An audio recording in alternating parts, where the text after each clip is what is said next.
មកគ្នាយើងណាខ្លះដែលស្រឡាញ់ពេញចិត្តជាមួយនឹង Jungle account អញ្ចឹងយើងមកមើល account មួយនេះ Mega Collector មួយអ្នកទាំងអស់គ្នាហើយ rank របស់វាគឺ126 star ហើយ account នេះគឺ7600 skin ហើយ Mega Collector មួយចិត្តចូល World Collector ហើយអ្នកទាំងអស់គ្នាគ្រាន់តែមើល skin Jungle មានទាំង Lancelot, Fanny, Link, Fratrin, Nolan, Suyu ឲ្យទាំងអស់មួយឈុតហើយសម្រាប់ win rate វិញគឺមានតែ50និង60ឡើងអ្នកទាំងអស់គ្នាអាចមើលបានអត់មាន win rate ណា low ដល់ថ្នាក់ក្រោម50ទេហើយសម្រាប់ match ជាមួយនឹង account នេះវិញគឺមាន role Jungle ជាមួយនឹង Golan គឺស្និទ្ធគ្នាមែនតើភាគច្រើន Golan ជាមួយនឹង Jungle ហ្នឹងគឺ match ច្រើនមែនតើហើយសម្រាប់ account នេះគឺយើងជួបជាមួយនឹង recall epic ពណ៌ខៀវត្រេងអ្នកគ្នាជាមួយនឹង recall event ផ្សេងអញ្ចឹងទៅ recall M4 M5 recall Naruto ហើយត្បូងដូរយក legend ហ្នឹងគឺវាមាន150អ្នកទាំងគ្នាខ្វះតែ50ទៀតទេគឺយើងដូរបាន legend មកគ្រាប់ទៀតហើយតែឥឡូវយើងទៅមើល skin ទាំងអស់គ្នាចង់ដឹងថាវាមានស្អីគេខ្លះ Mega Collector មួយគ្នាយើងអញ្ចឹងពីត្បូងហ្នឹងគឺដូចតែដូចទេអាដដែលហ្នឹងយើងអស់ឲ្យផុត no មកជាមួយ elite មកព្រោះអី skin ទាំងអស់ហ្នឹងគឺមិនមែន skin ដែលយើងចង់មើលទេយើងអស់ឲ្យដល់ skin ដែលយើងចង់មើលចាំយើងនិយាយរ៉ៃរ៉ាប់អញ្ចឹងយើងមើលចាប់ពី special ទៅនេះមាន Summer Angela មាន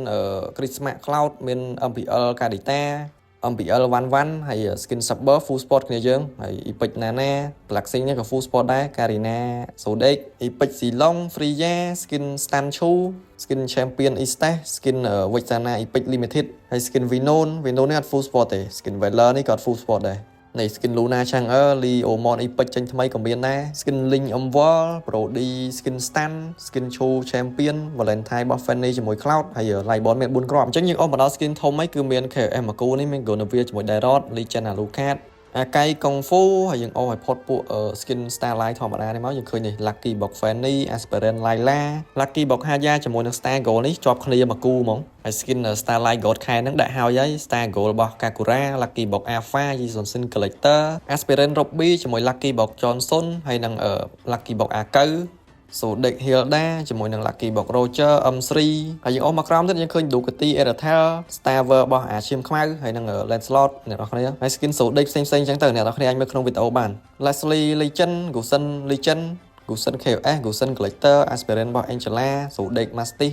Lucky Box Hanabi ជាមួយនឹង Chang'er ហើយ skin Selena Sodek skin Transformer របស់ Aldo អា skin Hero Game តែយកលេង Lucky Box Kimi skin Kung Fu របស់អា Thukmuហើយយើងអស់មកក្រោមទៀតយើងឃើញ Sodek បាដាង Collector Granger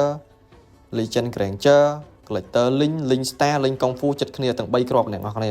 ហើយ skin Transformer របស់ Popo Kupa Yusong Collector Yusong នៃ Yusong ទាំងអស់មានទាំង M5 មានទាំង Prime អីជាប់គ្នាទាំងអស់ហ្មងមកយើង M4 Beatrix Prime Beatrix ជាមួយនឹង skin Almond នេះចស៊ូ Kaisen Julian ជាមួយនឹង skin Fratrin 11 Nolan skin Suyu skin Fanny Aspirant Freya Legend ជាមួយនឹង Prime Cloud ចុងក្រោយគេអ្នកនរគ្នាអញ្ចឹង account ហ្នឹងដែរគឺវាមាន Legend រហូតដល់5គ្រាប់ហើយដើមវីដេអូហ្នឹងក៏យើងបានឃើញដែរត្បូងដូរយក Legend ហ្នឹងគឺវាមាន150ហើយ Aspirant season 1 season 2ហ្នឹងគឺ full sport ហើយ Collector គឺមាន5គ្រាប់ជាមួយនឹង skin Lucky Box ផ្សេងគ្នាយើងបើឆ្លាញ់ account នេះគេអាច inbox មកខ្ញុំបាន